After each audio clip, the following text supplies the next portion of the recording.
প্রভু যীশু খ্রিস্টের বিজয়ের নামে আপনাদের প্রত্যেককে জানাই অনেক অনেক শুভেচ্ছা। আশা করি আপনারা মহান পিতা ঈশ্বরের আশীর্বাদ এবং মহা অনুগ্রহে খুব ভালো আছেন। প্রভু যীশু খ্রিস্টের মহা অনুগ্রহে আমরা প্রকাশিত বাক্যের আলোচনা, যা 6 অধ্যায় থেকে শুরু করেছিলাম ক্লেশ এবং মহাক্লেশকালের বিষয় নিয়ে, তা আমরা 13 অধ্যায় পর্যন্ত শেষ করেছি। পিতা ঈশ্বরের গৌরব হোক। সেই সঙ্গে আপনাদের সকলকে অনেক অনেক ধন্যবাদ জানাই, আপনাদের প্রেয়ার সাপোর্ট এবং আপনাদের মূল্যবান কমেন্ট, যা আমাকে প্রচুর উৎসাহিত করে। হালেলুয়া। পিতা ঈশ্বর আপনাদের সকলকে অনেক অনেক আত্মিক আশীর্বাদে উচ্চ ও উন্নত করুন। আজ আমরা প্রকাশিত বাক্য 14 অধ্যায় শুরু করব। প্রথম 5 পদ পর্যন্ত আজ আমরা দেখব। মনে রাখবেন, প্রকাশিত বাক্য সম্পূর্ণ কালানুক্রমিক, অর্থাৎ পরপর ঘটে যাওয়া ঘটনা নয়, বরং একই ঘটনাগুলির অনেকগুলি দর্শনের ধারাবাহিকতায় বলা হয়েছে। এই দর্শনগুলি একই ঘটনাগুলিকে বিভিন্ন দৃষ্টিকোণ থেকে লেখা হয়েছে, যা আমরা দেখতে পাচ্ছি কখনো যোহনের দৃষ্টিকোণ থেকে, কখনো আবার স্বর্গের দৃষ্টিকোণ থেকে, কখনো আবার শয়তানের দৃষ্টিকোণ থেকে, যা সেই সময় ঘটবে, যা কখনো বর্তমান সময়ের প্রতি প্রকাশ ঢালছে, কখনো আবার অতীতে নিয়ে যাচ্ছে, আবার কখনো ভবিষ্যতের দিকে ইঙ্গিত করছে। ফলে আমরা অনেকেই ঘটনাগুলোকে সাজাতে গিয়ে গুলিয়ে ফেলি। আমরা 6 অধ্যায় থেকে শুরু করেছি, যা ক্লেশ এবং মহাক্লেশকালের ঘটনার বিবরণ দেয়, অর্থাৎ 7 বছরের সময়ের মধ্যে কি ঘটবে সেই সকল ঘটনার বিবরণ, যা আমরা বিভিন্ন দৃষ্টিকোণ থেকে দেখেছি। মনে রাখবেন, এই সকল ঘটনা এখনো শুরু হয়নি, কিন্তু যা খুব শীঘ্রই ঘটতে চলেছে। আর এই সকল ঘটনার সময় মণ্ডলী এই পৃথিবীতে থাকবে না, কারণ মণ্ডলের র্যাপচার হয়ে যাবে তার আগেই। যদিও এই বিষয় নিয়ে 3টি মতবাদ আছে, কিন্তু র্যাপচার হবেই হবে, তা সে আগে হোক বা পরে হোক। বাইবেলের বিভিন্ন রেফারেন্স অনুযায়ী এই সকল ঘটনার পূর্বেই র্যাপচার হবে। দেখুন, র্যাপচার যখনই হোক না কেন, আমাদের সর্বদা প্রস্তুত থাকতে হবে। কেননা আমরা কেউ জানি না কোন মুহূর্তে আমাদের হৃদয়ের স্পন্দন বন্ধ হয়ে যাবে, তাই না? আর প্রভুতে যদি আমরা নিদ্রাগত না হই, আবার ভালো করে শুনবেন, আর প্রভুতে যদি আমরা নিদ্রাগত না হই, তাহলে কিন্তু র্যাপচারের সময় আপনি উঠবেন না। হ্যাঁ, বিচারের সময় আপনি উঠবেন, কিন্তু কিসের জন্য? নরকে যাওয়ার জন্য। তাই সদা সর্বদা প্রতিটি মুহূর্ত আমাদের প্রস্তুতি সহকারে থাকতে হবে। যাই হোক, প্রকাশিত বাক্য 14 অধ্যায় আজ আমরা সর্বশক্তিমান ঈশ্বরের দৃষ্টিকোণ থেকে দেখব। 6 থেকে 11 অধ্যায়ে আমরা দেখেছি সর্বশক্তিমান ঈশ্বরের ন্যায়দণ্ড কিভাবে পৃথিবীর উপরে নেমে এসেছে একের পর এক, তাই না? আমরা দেখেছি এক এক করে দুষ্ট আত্মাদের খোলা হচ্ছে এবং তারা সকলে তাদের দলবল নিয়ে কিভাবে ভয়ানক কার্যকলাপ করছে, যার ফলে ভয়ানক নির্যাতন এবং মৃত্যু নেমে এসেছে। এরপরে আমরা দেখেছি 12 এবং 13 অধ্যায় শয়তান সে সময় কত ভয়ানকভাবে কার্য করছে অ্যান্টিক্রাইস্ট এবং ফলস প্রফেটের সাথে মিলিত হয়ে। পৃথিবীতে এক ভয়ানক অবস্থা। 1 গভর্নমেন্ট, 1 রিলিজিয়ান এবং অ্যান্টিক্রাইস্ট এই পৃথিবীর ঈশ্বর, আর সকলে তার পূজা আরাধনা করছে। কিন্তু এই 14 অধ্যায়ে আমরা দেখব পিতা ঈশ্বর কিভাবে কার্য করবেন। প্রকাশিত বাক্য 14 অধ্যায় আমরা 3টি ভাগে দেখতে পাই। প্রকাশিত বাক্যের 14 অধ্যায় আমরা 3টি ভাগে দেখতে পাই। প্রথমত 1,44,000 লোকদের, যাদের আমরা প্রকাশিত বাক্য 7 অধ্যায় প্রথম দেখতে পেয়েছিলাম। ইসরায়েলের 12 বংশ থেকে 12,000 করে যাদের বেছে নেওয়া হয়েছিল এবং সিলমোহর করে দেওয়া হয়েছিল ঈশ্বরের রাজ্যের কাজের জন্য সেই ভয়ানক পরিস্থিতিতে। তারপর আমরা তাদের বিষয়ে আর কিছুই দেখতে পাই না। আর এই 14 অধ্যায়ে আবার আমরা তাদের দেখতে পাচ্ছি এক বিজয়ী জীবনের সাথে, খ্রিস্ট যিশুর সাথে। হালেলুয়া। দ্বিতীয়ত 3 জন স্বর্গদূতদের বিষয়ে, একজন চিরস্থায়ী সুসমাচার ঘোষণা করছেন, একজন ব্যাবিলনের পতন এবং অন্যজন পশুর উপাসকদের উপর ঈশ্বরের ভয়ানক ক্রোধ এবং যারা প্রভুতে নিদ্রাগত হয় তাদের আশীর্বাদ। এবং তৃতীয়ত তীক্ষ্ণ কাস্ত দ্বারা শস্য ছেদনের বিষয়ে আমরা দেখতে পাই এই 14 অধ্যায়। আর এই 3টি বিষয়ের মধ্যে দিয়ে আমরা প্রভু যীশু খ্রিস্টের মহাপরাক্রম, বিজয়, সামর্থ্য এবং ন্যায়দণ্ড দেখতে পাই। 13 অধ্যায়ে আমরা শয়তান এবং তার অন্ধকারময় রাজত্বের বিষয়ে দেখতে পাই, কিন্তু অপরদিকে এই 14 অধ্যায় প্রভু যীশু খ্রিস্টের জ্যোতি ও তার রাজত্বের বিষয়ে প্রকাশ করে। তার বিজয়ী সন্তানদের কাহিনী প্রকাশ করে, সর্বশক্তিমান ঈশ্বরের মহাপরাক্রমকে প্রকাশ করে, যিশু খ্রিস্টকে মহাপরাক্রমের সাথে প্রকাশ করে, স্বর্গদূতদের বিষয়ে প্রকাশ করে, উদ্ধারপ্রাপ্ত সাধুদের বিষয়ে প্রকাশ করে, সত্যের বিষয়ে প্রকাশ করে, সত্য ও আত্মায় আরাধনার বিষয়ে প্রকাশ করে, সর্বশক্তিমান ঈশ্বরের ছাপের বিষয়ে প্রকাশ করে। হালেলুয়া। এই 7 বছর ক্লেশ এবং মহাক্লেশকালের সময় যেমন শয়তানের কার্য প্রচুর রূপে দেখা যাবে, ঠিক তেমনি ঈশ্বরের উদ্ধার কার্য এই সময় চলতে থাকবে এবং এই ভয়ানক সময়ের মধ্যেও অনেক অনেক লোক পরিত্রাণ পাবে এই 1,44,000 লোকের সুসমাচার প্রচারে মন পরিবর্তন করে। এক বিশাল রিভাইভেল দেখতে পাওয়া যাবে, যা আমরা এখনই প্রকাশিত বাক্য 7 অধ্যায় 9 পদে দেখতে পাই। 13 অধ্যায়ে আমরা শয়তানের কার্য এবং 2টি পশুকে ও তাদের কার্যকলাপ দেখতে পাচ্ছি। আর এই 14 অধ্যায়ের শুরুতেই আমরা দেখতে পাচ্ছি প্রভু যীশু খ্রিস্টকে, যিনি সিয়ন পর্বতে দাঁড়িয়ে আছেন। হালেলুয়া। 13 অধ্যায় শয়তান এবং পশুর বিষয়ে, আর 14 অধ্যায় খ্রিস্ট যিশুর মহাপরাক্রমের বিষয়ে। 13 অধ্যায় শয়তানের মিথ্যা ভ্রান্ত বিষয় নিয়ে, অপরদিকে এই 14 অধ্যায় খ্রিস্টের সত্য ও জ্যোতির বিষয় নিয়ে। 13 অধ্যায়ে আমরা দেখতে পাচ্ছি দুষ্টতা, মন্দতা, ভ্রষ্টাচার, ঈশ্বর নিন্দা, মিথ্যা, মৃত্যু এবং 666 পশুর ছাপ নিয়ে এক অন্ধকারময় জগৎ। আর 14 অধ্যায় ঈশ্বরের ধার্মিকতা, সততা, ন্যায়, মহান পিতা ঈশ্বরের গৌরব, মহিমা, জীবন এবং ঈশ্বরের লোকেদের যাদের ছাপ দেওয়া হয়েছিল পিতা ও পুত্রের নামে, সেই 1,44,000 লোকদের আমরা দেখতে পাচ্ছি। এই 1,44,000 জনকে শেষবার প্রকাশিত বাক্য 7 অধ্যায়ে দেখা গিয়েছিল, যেখানে তাদের ইহুদি বিশ্বাসীদের একটি দল হিসাবে চিহ্নিত করা হয়েছিল, যারা মহাক্লেশকালের সময় সেবা করে এবং সেই সময়কালে তাদের সুরক্ষার জন্য তাদেরকে সিলমোহর দেওয়া হয়। যেহেতু তারা মেষশাবকের সাথে সিয়ন পর্বতে দাঁড়িয়ে আছে, তাই এটি দেখায় যে তারা মহাক্লেশকাল থেকে বিজয়ী হয়ে বেরিয়ে এসেছে। হালেলুয়া। প্রকাশিত বাক্য 7 অধ্যায়ে 1,44,000 জনকে মহাক্লেশকালের শুরুতে দেখা যায় এবং প্রকাশিত বাক্যের 14 অধ্যায়ে এটি মহাক্লেশকালের শেষে তাদের বিজয়ী অবস্থায় দেখানো হয়েছে খ্রিস্ট যিশুর সাথে। যদিও মহাক্লেশকাল তখনও শেষ হয়নি, কারণ 15 ও 16 অধ্যায়ে আমরা ঈশ্বরের প্রকোপের 7টি বাটির প্রকোপ দেখতে পাই, কিন্তু তার পূর্বেই যোহন এই দর্শন দেখছেন।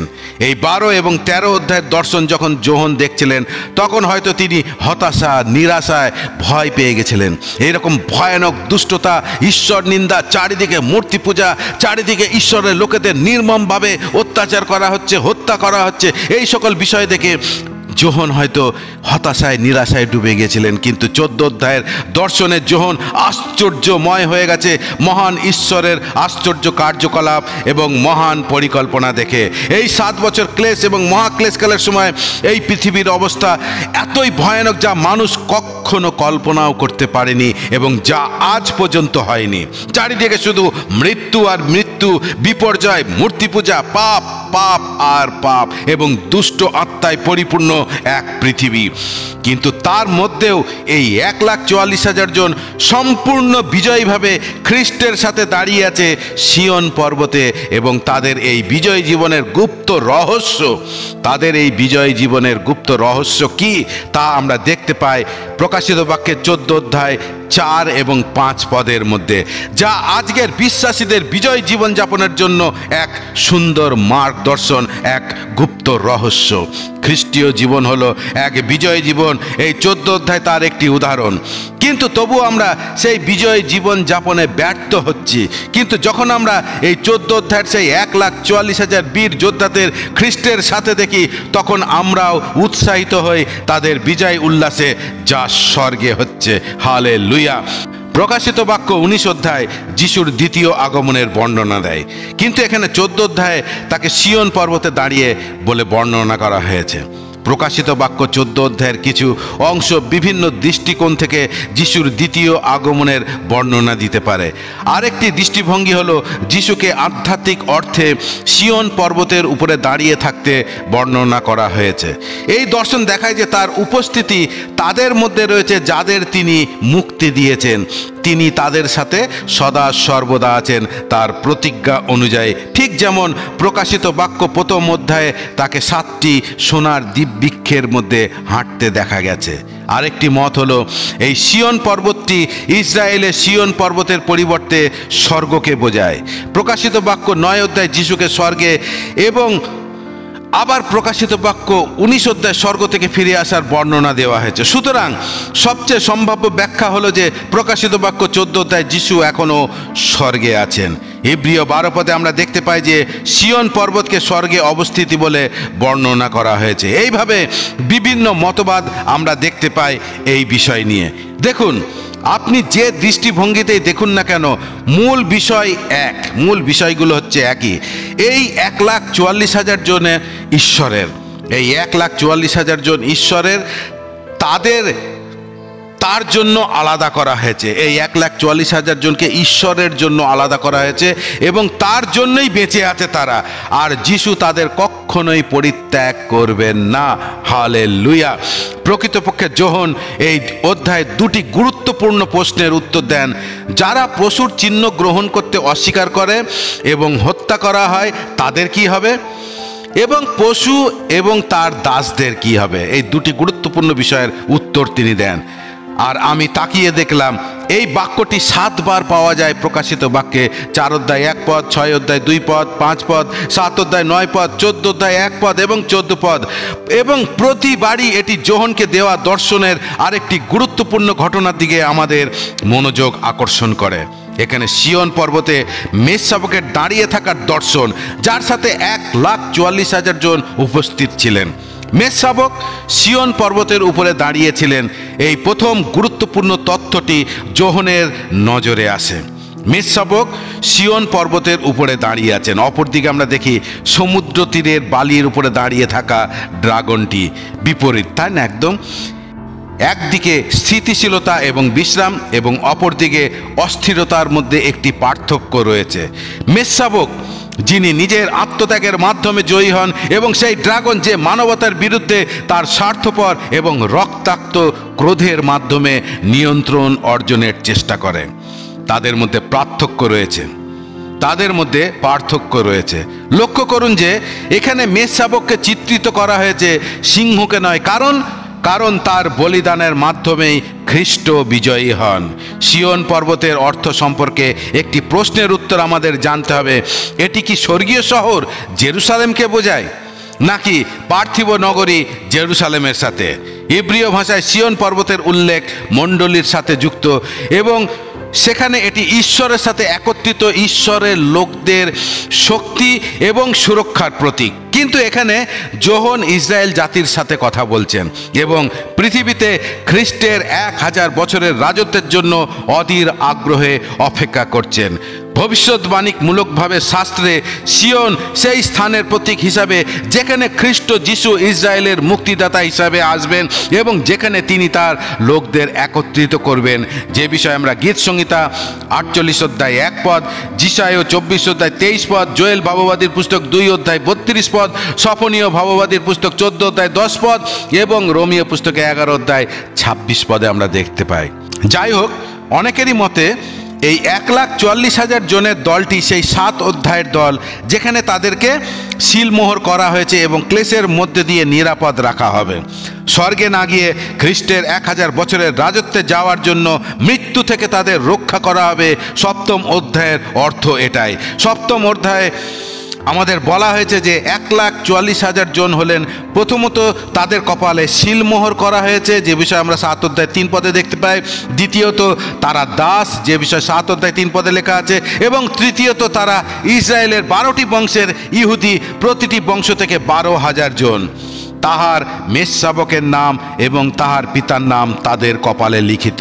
এটি ঈশ্বরের সিলমোহর এবং দেখায় প্রথমত তারা ঈশ্বরের, সেই পশুর নয়, তারা ঈশ্বরের। দ্বিতীয়ত যে তারা ক্লেশের মধ্যে দিয়ে ঈশ্বরের সুরক্ষা এবং সুরক্ষার নিশ্চয়তা পেয়েছে। এবং তৃতীয়ত তারা তার দাস, অর্থাৎ ঈশ্বরের দাস। অধ্যায় 7মের প্রেক্ষাপট অনুসারে যেমন ইঙ্গিত করা হয়েছে, তারা হলেন ক্লেশের মহান ধর্মপ্রচারক যারা প্রভু যীশু খ্রিস্টের সুসমাচার ঘোষণা করেন। হালেলুয়া। তাহলে লক্ষ্য করুন যে 14 অধ্যায়ের 4 পদে আমাদের বলা হয়েছে যে এরা মেষশাবকের অনুসারী। আবার 7 অধ্যায় 17 পদে আমরা পড়ি, কারণ মেষশাবক তাদের পালক হবেন এবং তাদের পথ দেখাবেন। 7 অধ্যায়ের ঈশ্বরের লোকদের এই পুরো দলকে সিলমোহর করা হয়, যেটা আমরা 7 অধ্যায়ের 1 থেকে 8 পদের মধ্যে দেখতে পাই। শয়তানের আক্রমণের জন্য প্রস্তুত করা হয় এবং তারপর যাদের তারা নিঃসন্দেহে খ্রিস্টের কাছে নিয়ে যায়, তাদের একটি বিশাল দলকে স্বর্গে ঈশ্বরের সিংহাসনের সামনে সেবা করার জন্য শহীদ সাধু হিসাবে দেখানো হয় 7 অধ্যায় 9 পদে। কিন্তু এখানে 14 অধ্যায় 1,44,000 জনের পুরো দল মেষশাবকের সাথে পার্থিব রাজ্যে বিজয়ী হিসাবে রয়েছে। হালেলুয়া। পিতা ঈশ্বরের গৌরব হোক। মূল জোর হলো এখানে আমরা দেখতে পাই যে ভয়াবহ ক্লেশ দিনগুলির মধ্যেও তারা এখনো অক্ষত রয়েছে। তাহারা 1000 বছরের রাজত্বে সিয়ন পর্বতে প্রভুর সাথে সংরক্ষিত এবং বিজয়ীভাবে দাঁড়িয়ে আছে। প্রকাশিত বাক্যের 6 অধ্যায় 17 পদের প্রশ্ন, ঈশ্বরের ক্রোধের মহাদিন এসে পড়ল। ঈশ্বরের ক্রোধের মহাদিন এসে পড়ল, আর কে দাঁড়াতে পারে? তার উত্তর এই 1,44,000 জন, যারা এই ভয়ানক সময়ের মধ্যেও নিজেদের শুচি শুদ্ধ নিষ্কলঙ্ক রেখেছে এবং বিজয়ীভাবে খ্রিস্ট যিশুর সাথে দাঁড়িয়ে আছেন। হালেলুয়া। এবং এই 1,44,000 জনের লোকের সুসমাচারের প্রচারের ফল আমরা দেখতে পাই প্রকাশিত বাক্যর 7 অধ্যায় 9 পদ, যাদের গণনা করার সামর্থ্য কারো নেই। হালেলুয়া। লেখা আছে, যাদের কপালে তার নাম ও তার পিতার নাম লেখা ছিল, যা প্রকাশ করে তারা ঈশ্বরের লোক। সেই সময় 666 পশুর ছাপ লাগানো হচ্ছিল, কিন্তু এরা সেই মোহর লাগায়নি। তারা সৃষ্টিকর্তা সর্বশক্তিমান ঈশ্বরের দ্বারা সিল মোহর অঙ্কিত ছিল। তারা ঈশ্বরের লোক ছিল। কোনো পরিস্থিতিতেই তারা তাদের বিশ্বাস থেকে সরে পড়েনি। এক বিজয় জীবনযাপনের দ্বারা তারা পিতা ঈশ্বরকে গৌরব করেছে, পিতা ঈশ্বরকে উচ্চ করেছে। হালেলুয়া। কিন্তু দুঃখের বিষয়, আজ এই অনুগ্রহের যুগে একজন বিশ্বাসী এবং অবিশ্বাসীর মধ্যে পার্থক্য খুঁজে পাওয়া খুব খুব মুশকিল হয়ে পড়ে। খুব কম সংখ্যক বিশ্বাসীদের পাওয়া যায় যারা এই জগৎ সংসার থেকে নিজেদের আলাদা রাখতে পেরেছে খ্রিস্টের জন্য। আমরা বিভিন্ন রকম অজুহাত নিয়ে বাহানা দেওয়ার জন্য সর্বদা প্রস্তুত থাকি, তাই না?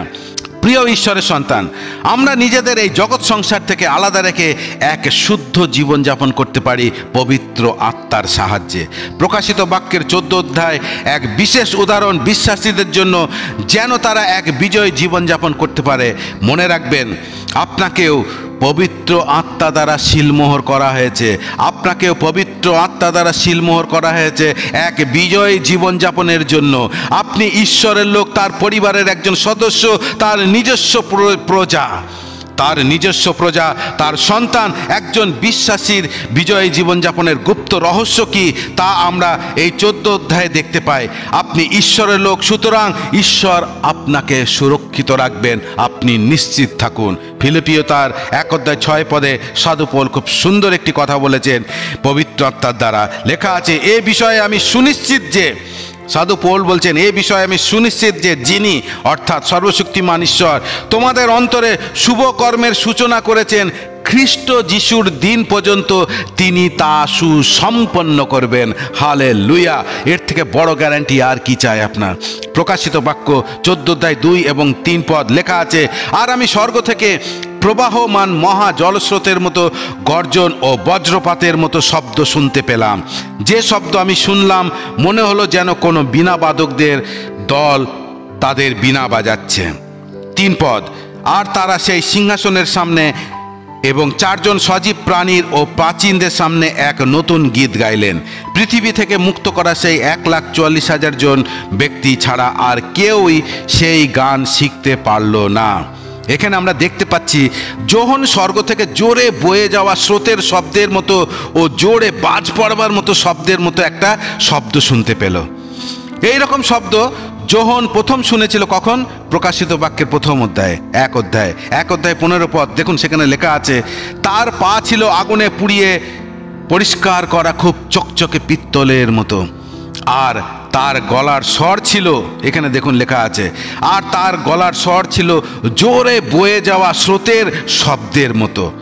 যোহন স্বর্গের সকলের স্তুতি প্রশংসা আরাধনা শুনতে পাচ্ছে।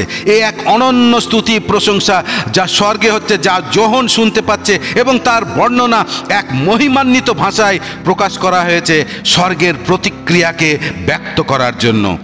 আমরা দেখেছি যখন একজন ব্যক্তি পাপ থেকে মন পরিবর্তন করে খ্রিস্টকে গ্রহণ করে, তখন স্বর্গে কি হয়? স্বর্গে খুব আনন্দ হয়। আর এখানে 1,44,000 বিজয়ী সুসমাচার প্রচারের একটি দল, যাদের ঈশ্বর মনোনীত করে সিলমোহর করেছিলেন সেই মহাক্লেশকালের সময়, এই ভয়ঙ্কর সময়ের জন্য সুসমাচার প্রচার করতে, তাদের বিজয় উল্লাসে স্বর্গে এক জয়ধ্বনি স্তুতি প্রশংসা হচ্ছে, যার বিবরণ যোহন প্রকাশ করেছেন। পৃথিবীতে ঈশ্বরের রাজত্বের প্রত্যাশায় স্বর্গ যখন সাড়া দেয়, যা যোহন শুনতে পাচ্ছেন, আর সেই অসাধারণ মহিমার স্তুতি প্রশংসার উপর যোহন জোর দিয়ে প্রকাশ করেছেন যে স্বর্গ থেকে যে শব্দ শুনতে পেলেন তা কিসের মতন, যা স্বয়ং ঈশ্বর, স্বর্গদূতের বাহিনী, স্বর্গে যে শহীদগণ আছেন এবং মণ্ডলী যাদের র্যাপচার হয়ে গেছে, সকলের সমবেত কণ্ঠে এক অনন্য স্তুতি প্রশংসা জয়ধ্বনি, একটি নতুন গান যা ঈশ্বরের ব্যক্তিত্ব এবং কার্যের গভীর ফলাফল, আত্মায় কৃতজ্ঞতা এবং আনন্দের একটি তাজা এবং অর্থপূর্ণ প্রেরণা তৈরি করে, ঠিক যেমন প্রশংসা আরাধনার গানে প্রকাশ করা হয়। হালেলুয়া! পিতা ঈশ্বরের গৌরব হোক।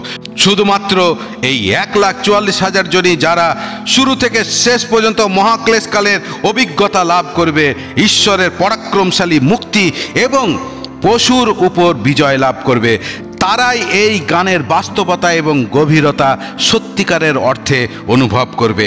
আর কেউই সেই গান শিখতে পারতো না, মুক্তিপ্রাপ্তরা ছাড়া আর কেউই এটা বুঝতে পারতো না। অর্থাৎ যারা মুক্তিপ্রাপ্ত হয়নি, তারা যারা মুক্তিপ্রাপ্ত হয়েছিল, তাদের অনুভূতি এবং সহানুভূতিতে সম্পূর্ণরূপে কখনোই তারা প্রবেশ করতে পারবে না। এখানে একটি মহান সত্য শেখানো হয়েছে, সিওনের গানগুলিকে সম্পূর্ণরূপে উপলব্ধি করতে, প্রশংসার ভাষা বুঝতে, মুক্তির সাথে সম্পর্কিত সত্যের আত্মায় প্রবেশ করতে একজন ব্যক্তিকে অবশ্যই খ্রিস্টের রক্তের দ্বারা মুক্তিপ্রাপ্ত হতে হবে। একটি নতুন গান, এর দ্বারা স্বর্গের সাধুদের সর্বজনীন আনন্দকে বোঝানো হয়েছে, যা তাদের অবর্ণনীয় আনন্দ এবং তাদের অনন্ত আনন্দকে নির্দেশ করে। হালেলুয়া! 1,44,000 জন ছাড়া কেউই শিখতে পারেনি। এর অর্থ কি হতে পারে যে স্বর্গের কোনো বিশেষ দল এই গানটি শিখতে পারবে? আসলে না, সমস্ত মুক্তিপ্রাপ্তদেরই বোঝানো হয়েছে। এর অর্থ কেবল এই যে মুক্তিপ্রাপ্তদের ছাড়া আর কেউ এই গান গাইতে যোগ দিতে পারবে না। প্রকাশিত বাক্য তার 14 অধ্যায় 4 থেকে 5 পদ লেখা আছে, এরা তারাই যারা নারীর সংসর্গে নিজেদের কলুষিত করেনি, কারণ তারা নিজেদের সূচি শুদ্ধ রেখেছিলেন। মেষশাবক যেখানেই যান তারা তাকে অনুসরণ করেন। তাদের মানুষদের মধ্যে থেকে কিনে নেওয়া হয়েছিল এবং ঈশ্বর ও সেই মেষশাবকদের উদ্দেশ্যে প্রথম ফসল রূপে তাদের নিবেদন করা হয়েছিল।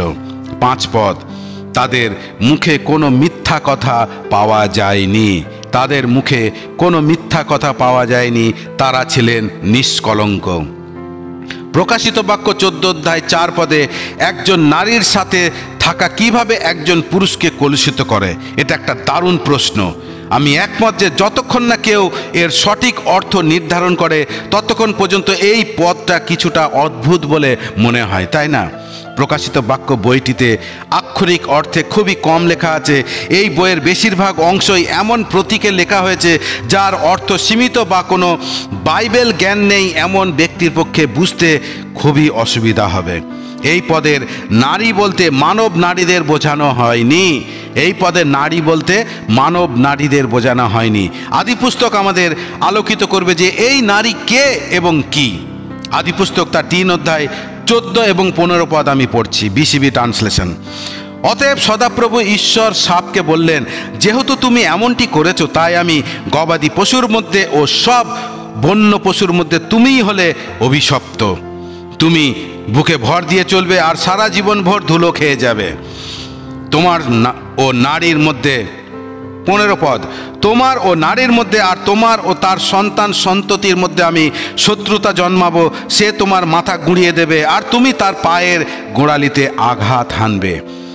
এখন এখানে নারীটি হবা হতে পারে না, কারণ ঈশ্বর শয়তান এবং হবার বংশধরদের সাথে কথা বলছিলেন।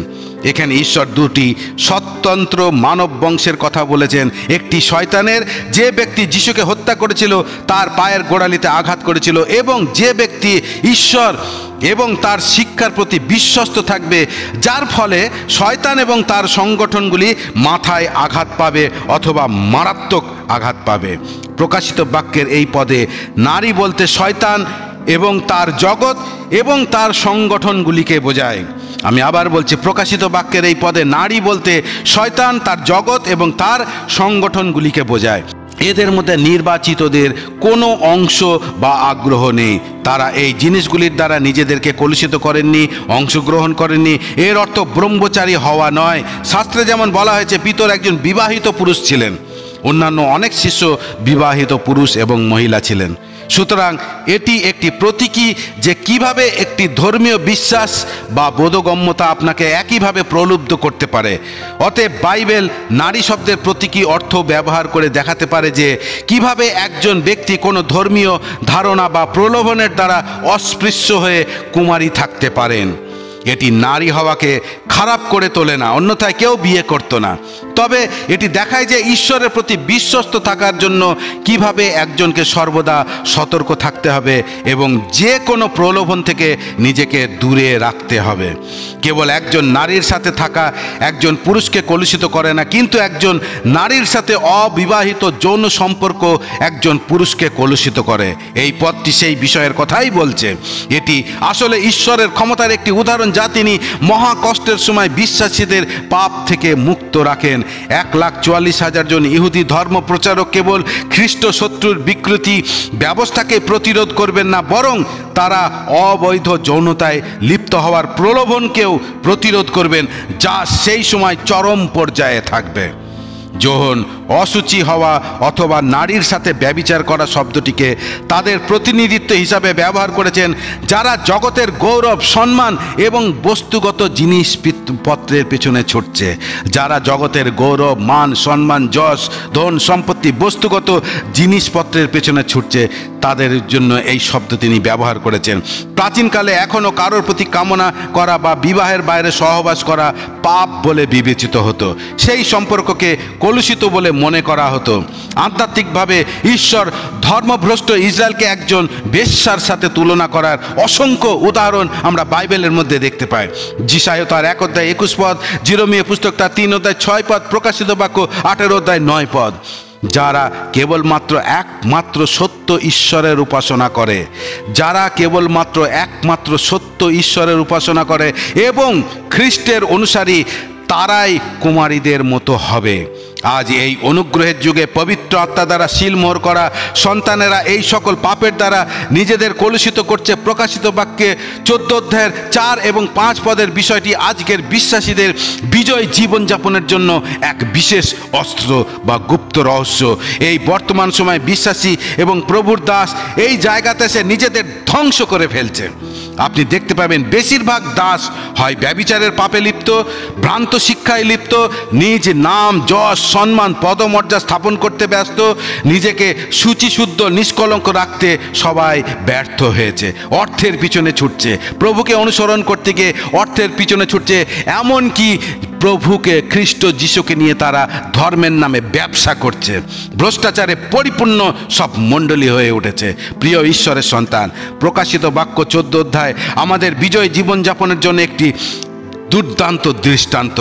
আজ এই অনুগ্রহের যুগে যারা বিজয় জীবনযাপনে ব্যর্থ, তারা কোনো মতেই ক্লেশের মধ্যে দিয়ে কখনো যেতে পারবে না। খুব সহজেই তারা শয়তানের হাতের কাঠের পুতুল হয়ে যাবে। আজ এখনও আপনার কাছে হয়তো কিছু সময় আছে নিজেকে সংশোধন করার জন্য। কখন যে এই অনুগ্রহের যুগ শেষ হবে তা আমরা কেউ জানি না।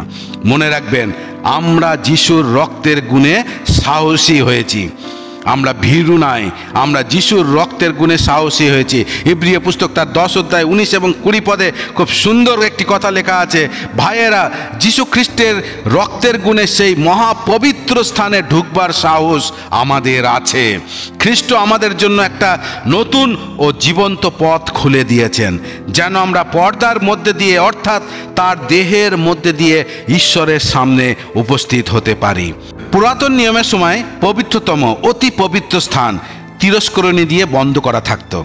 এমনকি প্রধান যাজকও বছরে মাত্র একদিন পশুর বলির রক্ত নিয়ে অতি ভয়ে ও সকম্পে সেখানে প্রবেশ করতেন, কারণ এ থেকে মৃত্যু পর্যন্ত হতে পারত, তার কোমরে দড়ি বাঁধা থাকতো সেই জন্য। কিন্তু ঈশ্বরকে ধন্যবাদ, যিশুর রক্ত সেই মৃত্যুর পথকে জীবনের পথে, সেই জীবন্ত পথে বদলে দিলেন। হালেলুয়া! আমরা এখন সাহস নিয়ে পবিত্রতম স্থানে প্রবেশ করতে পারি, আমরা অতি পবিত্র জীবনযাপন করতে পারি শুধুমাত্র প্রভু যীশু খ্রিস্টের রক্তের মাধ্যমে। এমনকি ঘোর সংকটেও রক্তে ধৌত একজন সাধুর ঈশ্বরীয় সাহস থাকে।